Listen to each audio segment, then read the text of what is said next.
adik-adik sekalian, kebijakan Merdeka Belajar ada kurang lebih 26. Tetapi kita yang untuk sekolah ya, Merdeka Belajar itu disingkat MB ya Bapak Ibu ya. Di sini kita pengganti UN, ada ya, penyesuaian kebijakan dana BOS. Nah, ada program organisasi penggerak, ada guru penggerak, ada sekolah penggerak ya, program sekolah penggerak. Nah, di sini ada kurikulum Merdeka dan PMN. Nah, MB19 ada rapor pendidikan. Bagaimana rapor pendidikannya? Sudah eksplor? Sudah mengeksplor? Sudah, ya sudah mengeksplor ya. Baik. Nanti bisa dilihat di hasilnya ya. Nah, kalau terdapat 5 indikator terjadinya transformasi di satuan pendidikan. Ya. Kami pengawas juga terjadi juga transformasi ya ke pengawasan yang tadinya membina, sekarang kami pendamping ya, sebagai coach ya, sebagai fasilitator, kami sebagai mentor ya, tergantung situasi dan kondisi di lapangan. Ya baik ya, di sini satuan pendidikan itu mengembangkan budaya refleksi berbasis data. Ya, jadi perencanaan berbasis data di sekolah itu menyangkut rapor pendidikan dan itu ada timnya ya. Di sekolah itu membentuk tim untuk perencanaan berbasis data. Iya. Nah, di sini implementasi kurikulum Merdeka merupakan salah satu program prioritas lintas unit utama di lingkungan Kementerian Pendidikan, Kebudayaan, Riset dan Teknologi ya, Kemendikbudristek, yang melibatkan Badan Standar Kurikulum dan Asesmen Pendidikan ya.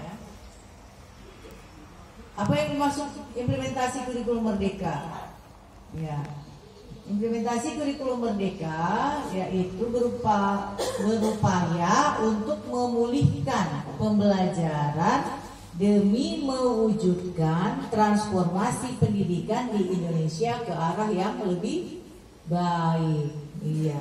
Jadi pada kurikulum Merdeka guru dapat mengenali potensi murid dalam lebih dalam ya, guna menciptakan pembelajaran yang relevan. Iya. Nah, apa yang menarik dari implementasi kurikulum Merdeka? Nah, ini kurikulum Merdeka memiliki keunggulan yaitu lebih sederhana. Artinya fokus pada materi esensial dan pengembangan berkompetensi peserta didik pada fasenya. Belajar lebih mendalam, bermakna, tidak terburu-buru dan menyenangkan. Ya, jadi harus menyenangkan, ya. Apa tujuan dari implementasi kurikulum Merdeka? Tujuannya adalah tujuan kurikulum Merdeka yang pertama adalah untuk menciptakan pendidikan yang menyenangkan bagi peserta didik dan guru.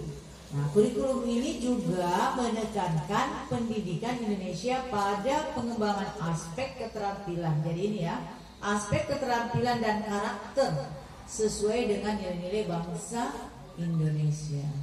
Jadi mengapa perlu implementasi kurikulum Merdeka?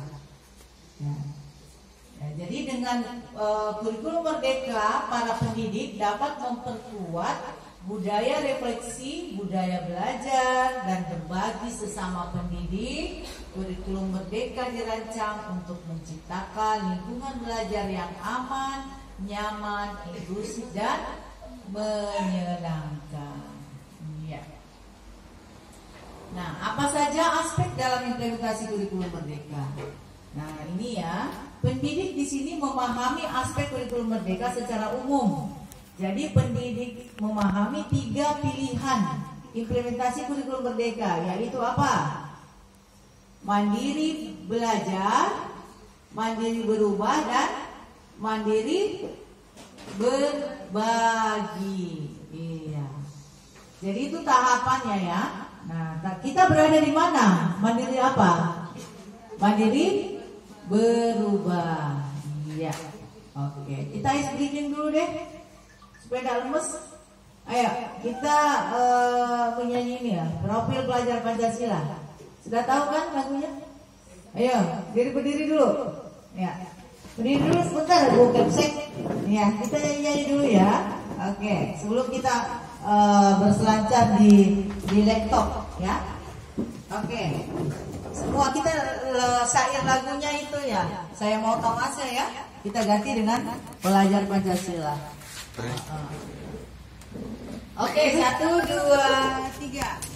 Pelajar Pancasila beriman dan bertakwa pada Tuhan yang esa dan berakhlak mulia, berkebinekaan global, gotong royong mandiri, kreatif dan bernalar kritis. Ulang. Pelajar Pancasila beriman dan bertakwa pada Tuhan yang esa dan berakhlak mulia, berkebinekaan global, gotong royong mandiri, kreatif dan bernalar kritis. Ya, tepuk tangan semua. Jadi kita menghafal profil Pelajar Pancasila seperti itu ya. Kita dengan lagu supaya mudah. Ditanya berapa profil Pelajar Pancasila? Ada 6. Nah, itu sambil nyanyi. Ya, oke, silakan duduk kembali. Ya, kita lanjut. Ya, kita lanjut ya.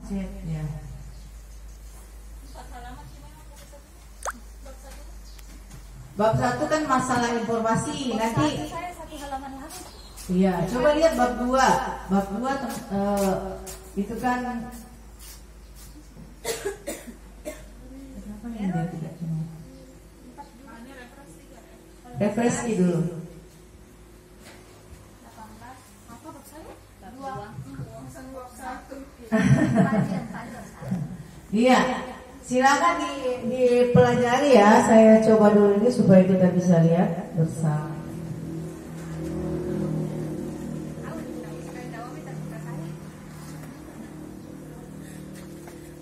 Tutup dulu yang satu, mungkin terbuka 2 terbuka jendela yang sama di laptop tak? Ya, nanti kita kembali.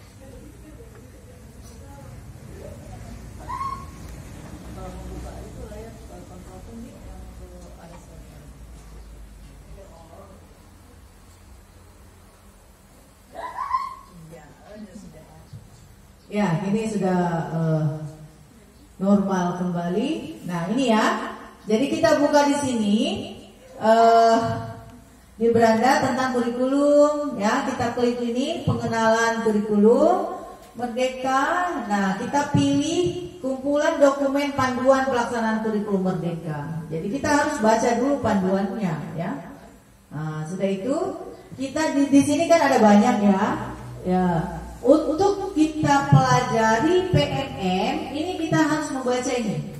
Panduan rekomendasi kegiatan belajar kurikulum di Merdeka Mengajar. Jadi ini dibuka ya, sebentar. Nah, ini janjian nanti kita membuka ini langkah-langkah apa yang kita lakukan di dalam. Nah, itu yang kita sepakati bersama ya. Nah, ini kita ambil sekarang karena kita pendidikan khusus, jadi kita klik.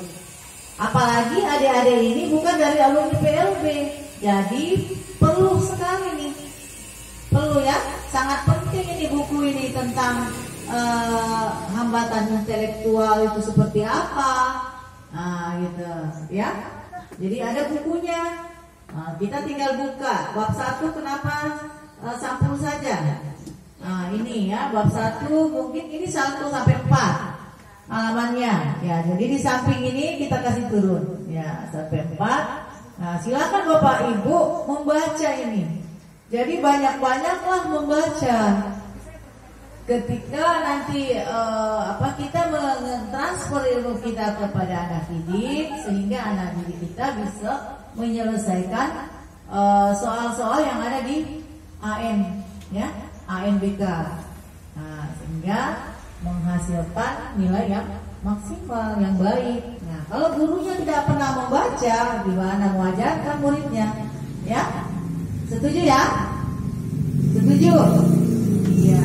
Jadi setelah dari kegiatan ini kita upayakan untuk setiap hari masuk ke PMM. Iya, kita belajar mandiri ya, belajar mandiri. Selain pelatihan mandiri, kalau pelatihan mandiri kan kita untuk mendapatkan sertifikat ya, di sana ada aksi nyata, ada refleksi, ada tonton video. Nah itu ada di rekomendasi semua, di rekomendasi tadi. Nah ini bab 2-nya kenapa? Jadi halamannya ya, individual bagi pelajaran hambatan intelektual. Nah ini ya, ini bisa jadi referensi Bapak Ibu, bisa di print ya. Kalau misalnya untuk sebagai bahan ajar Bapak Ibu untuk anak-anak menghadapi anak tunagrahita, silakan ini ya. Ini sebagai apa ya? Sebagai acuan, sebagai bahan ya untuk memberikan pelayanan kepada anak didik kita. Nah ini bab 1, oh ini kita ginikan saja bab 1, bab 2 ya. Ini bab 3. Nah, ini kita belajar di sini. Jadi anggaplah ya 1 jam kita berkumpul dengan rekan-rekan guru. Setelah itu kita buka bersama videonya, ditonton. Nah itu akan terbaca bahwa guru SLB Mira Edukasi membuka topik ya tentang ini di PMM. Nah seperti itu. Jadi itu akan terkonek dengan rapor pendidikan. Nah kalau kita mengeksplor ya, tapi tidak menyelesaikan di PMM, itu juga ada kaitannya. Jadi semua yang terdaftar hidroponik Bapak Ibu guru ya. Gitu. Nah jadi kalau ada yang masih malas-malas datang yang terdaftar hidroponik, panggil Ki. Suruh buka PMM, suruh belajar mandiri ya. Iya, saya salut sama adik-adik ini karena bukan dari alumni PLB ya, tetapi ingin belajar ya, ingin belajar bagaimana memberikan pelayanan kepada anak didik berkebutuhan khusus ya. Oke, Bapak Ibu ya, sudah paham ya? Kita bagaimana caranya kita mengambil materi kurikulum merdeka di PMM. Oke. Ya. Silakan. Nah, di sini saya mau refleksi. Mau refleksi Bapak Ibu ya. Sebentar, karena ini kita perancangan KSOP ya. Bapak Ibu nanti mengambil contoh KSOP yang ada di dalam itu SLB Cendo ya. Kita ambil di dalam itu KSOP SLB Cendo di sini ya, kita ambil. Kita kembali ke Oke, yang kedua ya, apa manfaat yang diperoleh pada sesi pembelajaran ini terkait fungsi Bapak Ibu sebagai guru ya. Apa manfaat? Jadi manfaat yang saya dapatkan dari kegiatan hari ini adalah bla bla bla bla bla bla. Silakan, siapa yang ingin memberi komentar? Ibu, siapa nih? Halo?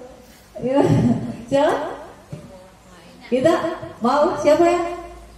Ayo berani angkat tangan. Manfaat dari, kan kita sudah pelajari nih IKM ya, ke PMM tadi sudah dijelaskan bagaimana cara login masuk ke PMM, mengambil buku guru ya, kumpulan panduan untuk kurikulum merdeka untuk pendidikan khusus. Nah setelah kita membuka PMM ini, buku guru ini, apa sih manfaatnya dari semua yang Bapak Ibu dapatkan ini? Apa manfaatnya untuk diri Ibu gitu loh? Karena Ibu kan bukan dari PLB. Nah coba silakan.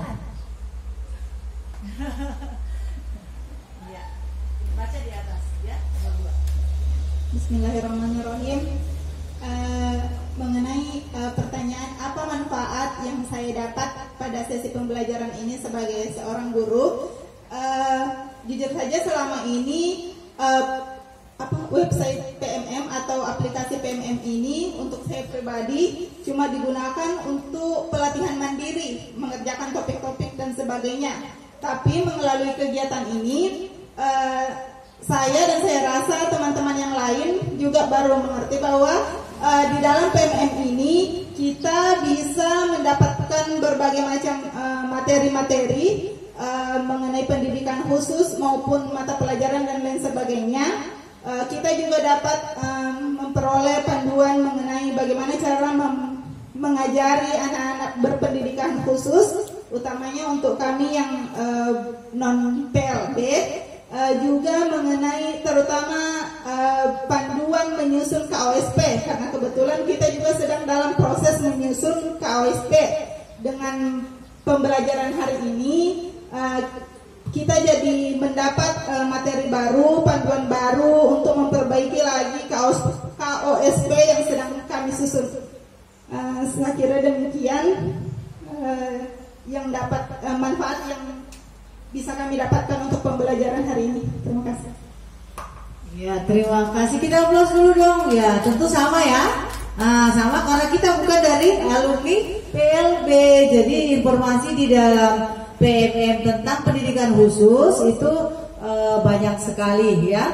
Terutama yang 5 kekhususan ini. Ya, lengkap di dalam. Tinggal bagaimana kita mengatur waktu untuk mempelajari satu persatu ya. Nah, yang ketiga, hal baik yang dapat dari pembelajaran ini. Silakan. Siapa? Yang poin ketiga, silakan memberi komentar. Ibu yang di belakang. Halo. Silakan. Hal baik. Silakan. Ya. Ayo.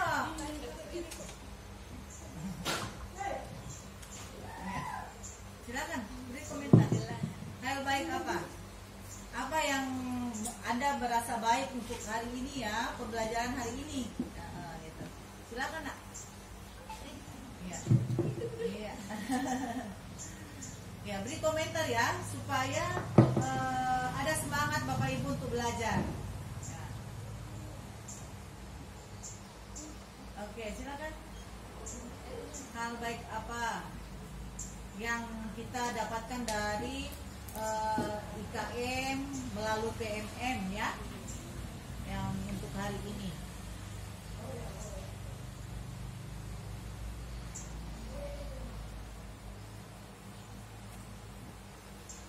Ayo.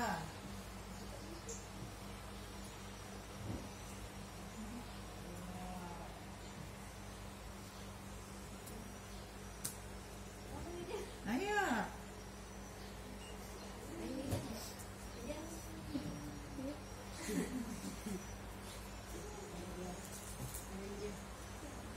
Silakan. Jangan malu-malu, ini pembelajaran loh. Iya, ini pembelajaran. Silakan. Jangan malu-malu. Ini bisa dibaca ya. Baik, assalamualaikum warahmatullahi wabarakatuh.